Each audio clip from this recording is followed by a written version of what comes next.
Heart beat scan ఒక్క second లోనే world class 640 slide CT scan ఇప్పుడు మీ విస్టా ఇమేజింగ్ బంజారా హిల్స్ లో. నమస్తే, వెల్కమ్ టు ఐడ్రీమ్. నేను మీ మాధురి. ఈ మధ్యకాలంలో కాలేయం సమస్యలు ఎక్కువగా అవుతున్నాయి. కాలేయం సమస్యలు ఎక్కువ అవటమే కాదు, దానివల్ల ప్రాణాలు కూడా కోల్పోయిన వాళ్ళ సంఖ్య కూడా పెరుగుతూ వస్తుంది. అసలు లివర్ చెడిపోవడానికి కారణం ఏంటి, దాన్ని ఎలా మళ్ళీ రిపేర్ చేసుకోవాలి, డీటెయిల్గా చెప్పడానికి మనతో పాటు ఉన్నారు ప్రకృతి వనం ప్రసాద్ గారు. ఆయన అడిగి డీటెయిల్గా తెలుసుకుందాం. నమస్తే సార్. సార్, లివర్ అసలు ఎందుకు డ్యామేజ్ అవుతుంది? లివర్ డ్యామేజ్ అవడానికి కారణాలు ఏంటంటారు? యాక్చువల్గా మనం అందరూ లివర్ అంటానే ఏదో మందు ఎక్కువ తాగేస్తే లిక్కర్ అనుకుంటారు చాలామంది. ఓకే, డెఫినెట్గా లిక్కర్తో లివర్ డ్యామేజ్ అయ్యేది అందరికీ తెలిసిందే, సిగరెట్ తాగితే లంగ్స్ పాడేది. బట్ లిక్కర్ తాకపోయినా చాలామంది లివర్ సమస్యలు వచ్చేదానికి one of the main reason మనం తినే ఫుడ్లో ఉండే టాక్సిన్స్, మనం పీల్చే గాల్లో ఉండే టాక్సిన్స్, మనం వేసుకునే మందుల్లో ఉండే అడ్వర్స్ డ్రగ్ రియాక్షన్స్లో వన్ ఆఫ్ ది భాగము. ఇవి ముఖ్యమైన కారణాలు. ఒకటి తీసుకుంటే మనకు జనరల్గా బాడీ ఫిజియాలజీ ఎట్లుంటుందంటే, ఫుడ్ తింటానే అది తగినంత గ్లూకోజ్ తయారు చేసుకొని ఆ గ్లూకోజ్ను మనకి బర్న్ చేసి ఎనర్జీ వస్తూ ఉంటుంది, వాడుకుంటూ ఉంటాం. ఎక్స్ట్రాగా వచ్చింది అనుకోండి, అప్పుడు ఏం చేస్తుంది, గ్లైకోజన్గా మార్చి లివర్లో ఎత్తి పెడుతుంది. ఓకే, మళ్ళీ తీసుకుందామని మనము మజిల్స్లో ఎత్తి పెడుతుంది. అంటే మనం డబ్బులు ఏదైనా పర్సు పోయినా కానీ ఎక్కడో జోబీలో పెట్టుకుంటాం డబ్బులు. ఇప్పుడు సడన్గా ఏమైనా అవసరమైనప్పుడు అటు ఎత్తి పెట్టుకొని ఉండే ప్రాసెస్ లివర్ చూడు ఎంత బ్యూటిఫుల్. లివర్ అంటే మొత్తం దాని మీదనే, లివర్ మీదనే ఆధారపడి ఉంది మొత్తం బాడీ మొత్తం. అదొకే ఆర్గాను కట్ చేసినా మళ్ళీ రీగ్రో అవుతుంది, డ్యామేజ్ అయినా రికవర్ అవుతుంది. To what extent damage? ఇదేదో పెద్ద స్టేట్మెంట్ లాగా తీసుకునేసి డ్యామేజ్ అంటే బాగా మందు తాగొచ్చు, ఎంత డ్యామేజ్ అని రికవర్ అట్లా కాదు, ఒక స్టేజ్ వరకే రికవర్ అవుతుంది. సిరోసిస్ అంటారు, గట్టిపడ్డము. ఇంకా అడ్వాన్స్డ్ అయితే క్యార్సినోమా అంటే మొత్తం క్యాన్సర్ రావడం, ఇట్లాంటివి. అక్కడి నుంచి రికవర్ అయ్యేది కష్టం. Basically fatty liver first grade, second grade అనేదో అంటారు. సో ఫ్యాట్ లివర్ ఎందుకైంది? నువ్వు తిన్న ఫుడ్లో ఎక్స్ట్రా క్యాలరీస్ అన్నీ పోయి అక్కడ స్టోర్ అవుతూ ఉన్నాయి. సో దాన్ని వాడుకోవడంలా. అందుకే పెద్దోళ్ళందరూ ఏకాదశికి ఉపవాసం ఉండండి రా నాయన, 13 రోజులు తిన్నా, ఒకరోజు ఉపవాసం ఉంటే ఆ లివర్ అంతా డ్రైన్ అవుతుంది, మజిల్స్ నుండి ఎక్స్ట్రా గ్లైకోజన్ ఫ్యాట్ అంతా కరిగించుకుంటుంది. ఇంకా 36 గంటలు ఉండగలిగితే, ఏకాదశి అంటే మనం మామూలుగా ఒక పూట నిలిపేస్తేనే అదేదో పెద్ద దేవుడి కోసం చేసినట్లు, నీ కోసం కాదు, ఏదో పుణ్యం అనుకుంటాము. అది నెక్స్ట్ పూట తినం కాబట్టి ఇప్పుడు ఇంకా 2 ఇడ్లీలు 3 ఇడ్లీలు ఎక్కువ తింటాం, ఇంకా ఎక్కువ తింటాం. రిజర్వ్ ఉపవాసం అంటేనే ఫుడ్ లేకుండా ఉండేది. సో 14 రోజులకు ఒకసారి ఉపవాసం చేసినప్పుడు ఆ లోపల ఒక మెకానిజం, ఇట్స్ కాల్డ్ ఆటోఫాజీ అంటారు. మీరు గూగుల్ చేస్తే దాని మీద రీసెర్చ్ చేసిన యషునోరి ఉసుమి అనే సైంటిస్ట్కి నోబెల్ ప్రైజ్ వచ్చింది. అంటే ఏం జరుగుతుంది, ఇప్పుడు అమ్మ మధ్యాహ్నం భోజనం చేయలేదనుకోండి, మీరు ఇంటికి వస్తానే వెతుకుతారు, అది ఆ గిన్నెలో ఏముంది, ఈ గిన్నెలో ఏముంది, నిన్నటిది ఏమన్నా మిగిలిందా, ఆ పల్లీలు తిందామా, అన్నీ ఖాళీ చేస్తారు. సో అట్లా ఖాళీ చేసే మెకానిజము మనకు ఉపవాసంలో జరుగుతుంది. దానికి ఇంగ్లీష్లో ఒక సైంటిఫిక్గా నేమ్ ఇచ్చి ఆటోఫాజీ అని పెట్టి, ఇంటర్మీడియట్ ఫాస్టింగ్ అని పెట్టి, అంటే ఎవ్రీడే కూడా మీరు 8 అవర్స్ తినండి, 16 అవర్స్ తినద్దు. సో 16 అవర్స్లో బాడీ క్లీనప్ మెకానిజము, వీక్గా ఉండే సెల్స్ని తీసేసేది, రిపేర్ చేసుకునేది, ఫిల్టరేషన్ చేసుకునేది, ఆ పని మీద ఉంటుంది. ఇప్పుడు మీ ఇంటికి 10 మంది భోజనానికి వచ్చి వెళ్తారు, వాళ్ళు వచ్చిపోతారు, మీరు క్లీన్ చేసుకోవాలా, అన్నీ సర్దుకోవాలా, ఎడుకోవాలా, పెట్టుకోవాలా, ఏం వేస్ట్ ఉన్నాయి ఫ్రిడ్జ్లో పెట్టేటివి ఇచ్చేటివి అన్నీ చేసుకోవాలి కదా. వాళ్ళు పోతారు, మళ్ళీ 10 మంది వస్తే కడుక్కునే దానికి చేయాలా, మళ్ళీ వండాలన్నా, ఏమి ఆ కన్ఫ్యూజన్లో ఉంది మొత్తం మానవజాతి శరీరాలు. మానవజాతి మొత్తం ఆలోచన అట్లుంది. ఎవరి 2 hours డాక్టర్లు చెప్తా ఉండరు. అరే ఏ జంతువు అయినా, ఒక పులి పోయి బాగా వేటాడి జింకను పట్టుకుంటుంది, మనం తినేట్టు బ్రేక్ఫాస్ట్ 11 o'clockకి, మళ్ళీ స్నాక్స్ 12 గంటలకి, ఎవరి అటు తింటుందా, ఫుల్గా తింటుందా? ఒకేసారి అంతా తినేసి దానికి ఎంత అవసరమో అంత తినేసి ఇంకా పోయి చెట్టు మీద కూర్చుంటే, చీట అయితే చెట్టు మీద కూర్చుంటే 2 రోజులు అది హ్యాపీగా, 2 రోజులు 3 రోజులు వారం రోజులు అసలు ఫుడ్ పక్కే ఆలోచించదు. మళ్ళీ ఎప్పుడన్నా తమాషగా అట్లా దానికి జింకపోతా ఉంటే నోరు ఊరి పరిగెత్తుంది, తమాషగా దొరకదు, ఎందుకంటే దాని ప్రాణ సంకటం. దీనికి రియల్ ఆకలి కాదు. మనము మామూలుగా ఆ కలర్ గోబీ మంచూరి చూసినా, ఆ స్మెల్ చూసినా, ఆ హోటల్ పక్కన పోతే అబ్బా అని వస్తుంది, ఆకలి ఉండదు, పొద్దున తినేసి పోయింటావు, స్మెల్తో రుచితో ఎవరైనా తింటా ఉంటే టెంప్టేషన్తో అది వచ్చినప్పుడు జింక దొరకదు. ఇంక అది వారం తర్వాత నేను సస్తాను ఆయన ఆకలితో అనేకునేటప్పుడు పరిగెత్తేనే దొరుకుతుంది ఫుడ్ దానికి. మనకు అట్లేదు కదా. సో మనం తోస్తానే ఉంటుంది, లివర్లో అక్యుములేట్ అవుతానే ఉంది, అది ఫ్యాట్గా మారుతూ ఉంది, ఎత్తిపెట్టి లివర్ ఎన్లార్జ్మెంట్ అయ్యి క్యాల్షియోమా ఇవన్నీ జరుగుతూ ఉన్నాయి. సో తొందరగా అరిగిపోయే ఫుడ్ లేనిది రైసు. సో ఇప్పుడు రైస్ గురించి నేను మాట్లాడితే చాలామందికి సహించదు. ఏందిరా నేను ఎప్పుడు రైస్ వద్దంటారు వీళ్ళు, కొర్రలు కొన్ని రోజులు తిన్నాము, రాగులు రొట్టెలు ఎట్టు తిన్నాము, జొన్న రొట్టెలు రోజు ఎట్ట తినేది, రుచి ఉండదు. అరే రుచిగా తినొచ్చు ఆయన, రాగి ముద్ద వేడిగా వేసుకొని ఎండుమిరపకాయలు కారం వేసుకుంటే కొంచెం నెయ్యి వేసుకుంటే సూపర్ టేస్ట్ ఉంటుంది. మాకు రాయలసీమలో గొజ్జు అంటారు, ఆనపకాయలు అంటారు, నూనె వంకాయ సూపర్ ఫుడ్ బాగా టేస్టీగా ఉంటాయి. జొన్న రొట్టెలకి తెలంగాణలో కాంబినేషన్లు 100 ఉన్నాయి కర్నూలు జిల్లాలో. సో దాన్ని టేస్టీగా చేసుకొని తినొచ్చు. ఇవేమంటే స్లోగా అరుగుతాయి. సో లివర్లో ఎత్తిపెట్టే పనిలే, చిన్నగా మీకు కావాల్సిన గ్లూకోజ్ రిలీజ్ అవుతూ ఉంటుంది. 5 to 6 grams ఆఫ్ గ్లూకోజ్ కావాలి. మీ బాడీలో 5 నుంచి 6 లీటర్ల బ్లడ్ ఉంటుంది. సో ఒక లీటర్కి 1 గ్రాము గ్లూకోజ్ కావాలి టు బి యాక్టివ్ సెల్స్ ఇట్లా ఉండాలంటే మనం. సో మీకు 200 గ్రాముల గ్లూకోజ్ రిలీజ్ అయితే ఎక్స్ట్రా డబ్బులు వచ్చిన వాళ్ళు వచ్చి మీ ఇంటికి ₹1 కోటి వచ్చేసింది అనుకోండి అన్ఎక్స్పెక్టెడ్గా, మీకు అంత పెద్ద కన్ఫ్యూజన్లో ఉంటారు. ఎక్కడ ఎత్తిపెట్టాలా, ఏ బీరాలో ఎత్తిపెట్టాలా, గోడ దొవ్వేసి లోపల పెట్టి సీల్ చేసేయాలా, ఏ బ్యాంకులో వేయాలా, ఇన్కమ్ ట్యాక్స్, ఇది అంత చచ్చిపోతుంది బాడీ కూడా. ఎక్స్ట్రా గ్లూకోజ్ వస్తే ఎక్కడ ఎత్తిపెట్టమంటాం, లివర్లో ఎత్తిపెట్టి, మజిల్స్లో ఎత్తిపెట్టి, ఇంకా నా వల్ల కాదు అంటే దాన్ని గ్లైకోజన్ని ఫ్యాట్గా మార్చి పొట్టలో ఎత్తిపెట్టి, మెడలో ఎత్తిపెట్టి, తొడలో ఎత్తిపెట్టి, అంతా ఎత్తిపెడితే 20 ఏళ్ళలో మనిషి 120 కిలోలు అవుతాడు. వెరీ కామన్ సెన్స్ కదా అది. ఎక్స్ట్రా నీకు ఎక్స్ట్రా ఉంది, అందుకు ఉపవాసం చేయమని 13 రోజులు మీరు ఏం తిన్నా ఏకాదశికి ఉపవాసం ఉండండిరా నాయనా అని చెప్తారు పెద్దోళ్ళు. అక్కడ స్వార్థం ఏమి లేదు. ఇప్పుడు పెద్దోళ్ళు పొద్దున లేచి బ్రహ్మముహూర్తంలో 108 సార్లు రావి చెట్టు చుట్టూ తిరగండి మీకు పిల్లలు పుడతారంటే రావి చెట్టు చుట్టూ తిరిగిన దానికి కాదు. పొద్దున్నే లేచి బ్రహ్మముహూర్తంలో వాటెవర్ ముహూర్తం లేచి ఫ్రెష్ గాలి, పొల్యూషన్ లేని గాలి, ఆ చెట్ల నుంచి వచ్చే నానో పార్టికల్స్ని పీల్చుకొని ఆ ఫిజికల్ ఎక్సర్సైజ్ చేస్తే హార్మోనల్ బ్యాలెన్స్ అయ్యి బిడ్డలు పడతారు. రాగి చెట్టు ఏమి ఇట్లా బిడ్డలు ఇవ్వదు. సో రాగి చెట్టు, మర్రి చెట్టు, వేప చెట్టు, కానుగ చెట్టు ఇవన్నీ కలిసి పనిచేస్తూ ఉండే ప్రాసెస్లో మీ అన్ని ప్రాబ్లమ్స్, హార్మోనల్ ఇంబ్యాలెన్స్లు ఇవి అవన్నీ పోతాయి. సో ఎప్పుడైతే మీరు 4కో 5కో లేస్తారో ఆటోమేటిక్గా 9 పడుకుంటారు, రాత్రి నిద్ర వచ్చేస్తుంది. ఈ ప్రాసెస్ కోసము ఈ జీవన విధానంలో భాగంగా పొద్దున్నే లేస్తూనే మనము వాకింగ్ పోవాలా, సూర్య నమస్కారాలు చేయాలా, యాక్టివ్గా ఉండాలా, బ్రెయిన్ మీకు హ్యాపీ హార్మోన్స్ రిలీజ్ అవుతూ ఉంటాయి. దానికి మీరు దాన్ని అబ్జర్వ్ చేస్తే ఎందుకు 1 వీక్ మీరు పొద్దున్నే లేస్తానే వాకింగ్ చేస్తానే మళ్ళీ మీకు బాడీని లేపుతుంది లేయని. సో ఈ గ్లైకోజన్ అనేది ఫ్యాట్గా మారి ఆ ఫ్యాట్ను ఎత్తిపెట్టుకొని మనము ద్రవపు ఎలుగుబంట్లు అవన్నీ చూడండి బాగా ఫుడ్ తినేస్తాయి, మళ్ళీ మంచు పడిపోతుంది, 4-5 అడుగులు మంచు పడిపోతుంది, ఏమి దొరకవు వాటికి. అప్పుడు పోయి హైబర్నేషన్ అంటారు, అంటే యోగికి నిద్ర ఒక రకమైన నిద్రలేకపోతాయి. సో అప్పుడు ఫుడ్ గిడ్డు ఏమి దొరకదు కాబట్టి ఉండవు. నేచర్ ఎంత గిఫ్ట్ చూడండి. సో దానికి మినిమము బాడీ టెంపరేచర్ మెయింటైన్ అయ్యేదానికి కావాల్సిన ఎనర్జీని ఆ ఫ్యాట్ నుంచి తీసుకొని ఫైర్ చేస్తూ ఉంటే అది బాడీ మెయింటైన్ అవుతూ ఉంటుంది. మళ్ళీ ఐస్ కరిగి అట్లా లైఫ్ వచ్చి అక్కడ లైఫ్ స్టార్ట్ అయ్యి ఆ కుందేళ్ళు దీనికి కావాల్సిన ఫుడ్ చేపలు అవి మూమెంట్ వచ్చేటప్పటికి ఇది మళ్ళీ లేచి మళ్ళీ వేడకపోతుంది.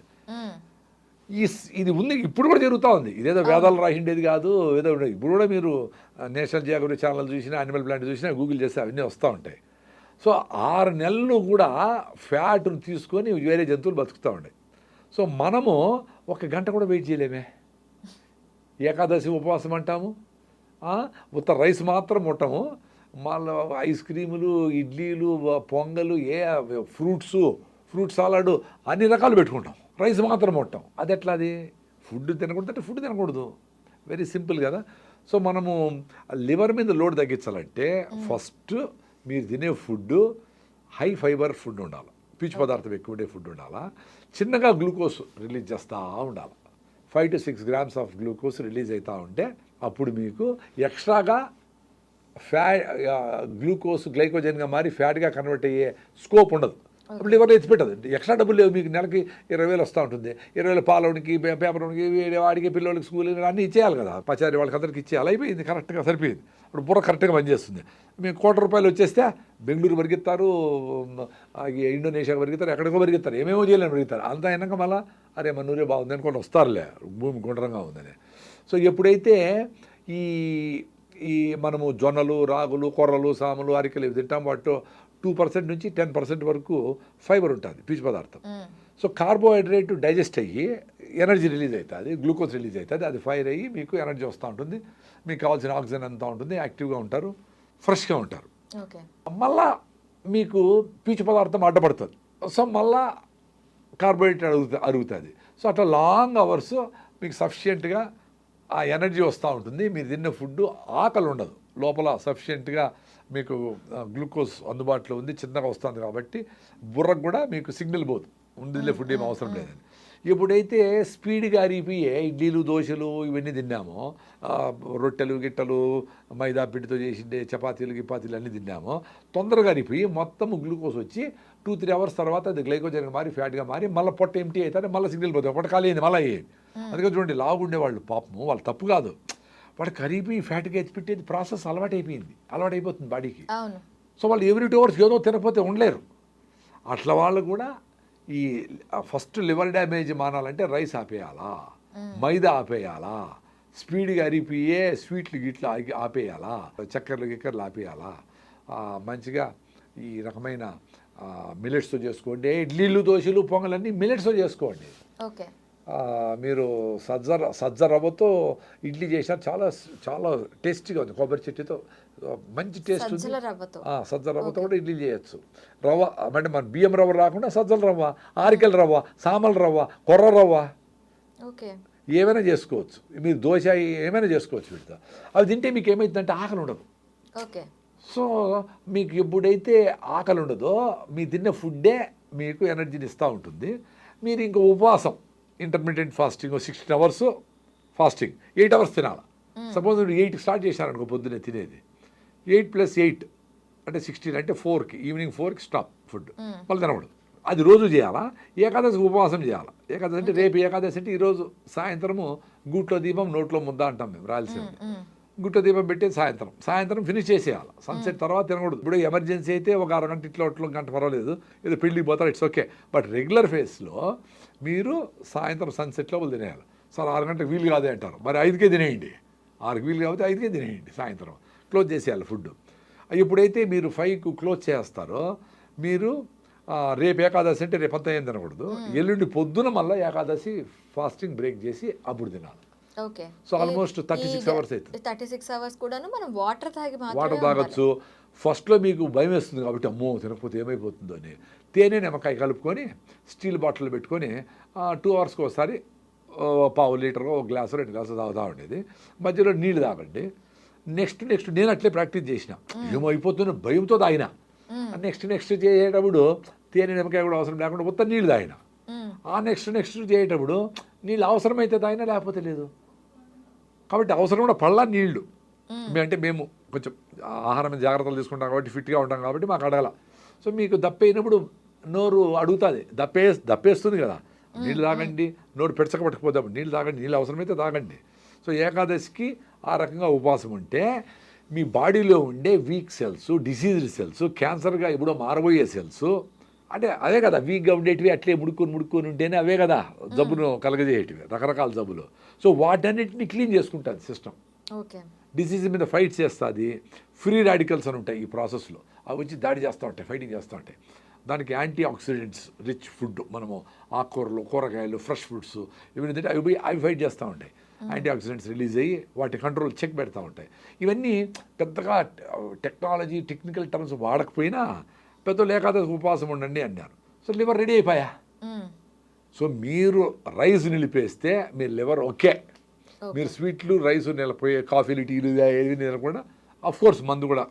నేను చెప్పేది మందు తాగే వాళ్ళకి, అడిక్షన్ ఉండే వాళ్ళకి డెఫినెట్గా వాళ్ళు సెంటర్లకు పోవాలా, ఏదో సెంటర్ బయటపడాలా. రెగ్యులర్ పీపుల్ కూడా ఎక్కువ తాగే వాళ్ళకి లివర్ డ్యామేజ్ అవుతుంది డెఫినెట్గా. సో వాళ్ళకి నేనేం చెప్తానంటే, ఎప్పుడు తాగాలనిపిస్తుందో అప్పుడు మీరు బాగా పొద్దునే లేచి బాగా వాకింగు, జాగింగు, ఒక షటిల్, బ్యాడ్మింటను, టెన్నిస్ ఏదో ఒకటి ఆడినారు అనుకోండి, మీకు ఎండార్ఫిన్స్ రిలీజ్ అవుతాయి బ్రెయిన్లో. అవి తాగద్దులే పర్లేదులే, తాకపోయినా పర్లే, లేదు 2 పెగ్గులు పోతే 1 పెగ్గే చాలు, లేదు ఈరోజు ఆపేద్దాంలే, మంచి ఫ్రెండ్ కూడా రాలా ఇప్పుడు వద్దులే అనుకునే ఆలోచనలు వస్తాయి. దాంతో మీకు స్ట్రెంగ్త్ అవుతుంది. బాడీ యాక్టివిటీ అనేది పెంచాలి అంటారు. బాడీ యాక్టివిటీ పెంచాలా. అప్పుడు మీరు అది స్టాప్ చేయగలిగితే రికవరీ ప్రాసెస్ స్టార్ట్ అవుతుంది. లివర్ డ్యామేజ్ అయ్యిండే లివరు, ఫ్యాటీ లివర్ కూడా ఈజీగా బయటపడచ్చు. మీరు రైస్ని నిలిపేసి, గోధుమలు నిలిపేసి, మిల్లెట్ స్టార్ట్ చేస్తేనే ఫ్యాటీ లివర్ పోతుంది, లివర్ సమస్యలు సగం తీరిపోతాయి. ఇంకొక ముఖ్యమైన కారణం లివర్ డ్యామేజ్ అవ్వడానికి కారణం ఏమంటే మనం తినే ఫుడ్లో ఉండే కెమికల్స్, ప్లాస్టిక్లు, రకరకాల nano particles, plastic nano particles, micro particles, రకరకాల మందుల్లో ఉండే కెమికల్స్. అంటే బాడీకి రకరకాల ఫుడ్లు పెడతా ఉన్నాం మనం థౌజండ్స్ ఆఫ్ ఇయర్స్ నుంచి.